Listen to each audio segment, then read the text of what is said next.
Welcome back, everyone. My name is Patrick. You're watching the Oilers Rundown. Today I thought I'd do a rundown on my look at the Oilers opening day lineup, what I would go with for line combinations, defensive pairings, and we're also going to take a look at some potential PTO possibilities for the Edmonton Oilers. Here's a look at the lineup that I would roll with to start the season. Up front, I think most people would agree the line should look something like this. I want to try out Connor Brown with Connor McDavid, at least to start. Brown is likely to take some time to get going after being off for most of last season, and playing with McDavid should get his confidence going right away. Nuge, Dry, and Hyman should form a formidable second line, and I think Holloway, McLeod, and Foegele is a strong combination for the third line. The fourth line will be the mixed bag. Janmark and Ryan should be there most of the time, and whether the Oilers play 12-6 or 11-7 will have a lot to do with who takes the final position on that fourth line. I've listed newly signed Lane Peterson and Drake Caggiula as candidates for the fourth line, along with prospects Raphael Lavoie and Xavier Bourgault. I think the Oilers ideally want Peterson and Caggiula on the top line in Bakersfield, and I think Bourgault is likely at least another year away, unless he has an outstanding training camp. Out of the four possibilities, I think Lavoie has the best opportunity, but he will, of course, have to earn it. The nuclear option for a top line is, of course, Leon Draisaitl, Connor McDavid, and Evander Kane, and another strong option I've heard suggested is having Nuge center Zach Hyman and Connor Brown. If the lineup needs a shakeup, those are two mixes we could see. On defense, I'd go with a top pairing of Darnell Nurse and Evan Bouchard and see what Philip Broberg can do playing with Matthias Ekholm in the second pairing. I've seen several people suggest this, and it's an assessment I agree with. Ekholm did wonders for Bouchard and could hopefully bring the best out of Broberg. In my third pairing, I have Brett Kulak and Cody Ceci, a pricey but likely very reliable third pairing. I'm guessing the Oilers upgrade the right side around the trade deadline, and I think these combinations help give Ken Holland the best idea of what he has, and if they aren't working, it's easy enough to rework them.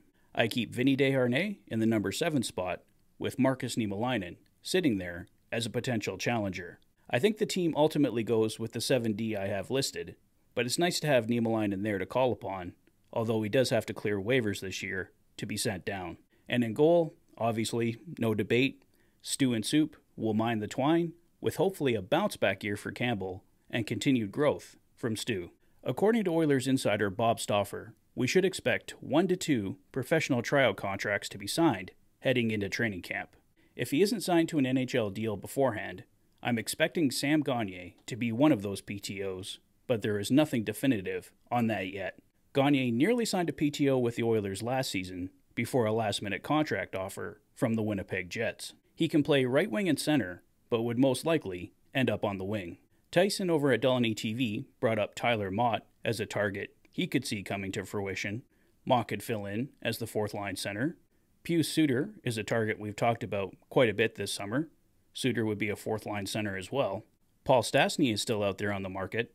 I think he'd be a strong target to go after, also filling in at center. There's many more targets still out there, but the names should dwindle down as we go through August.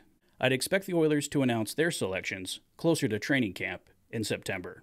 And regarding the Oilers' final restricted free agent, we should have an announcement on Evan Bouchard early next week after Bouch's agent, Dave Gagner, returns from the Hlinka tournament. There's always a chance it's announced this weekend, but there's really no rush to do so.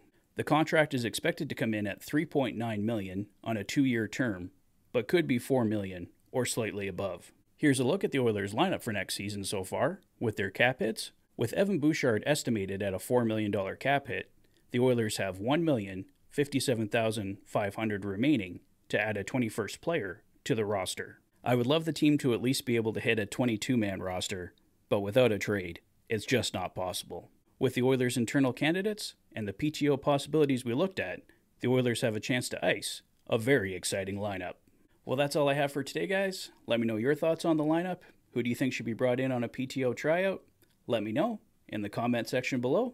If this is your first visit to the channel and you like what you see, please consider liking and subscribing for all the latest Oilers content.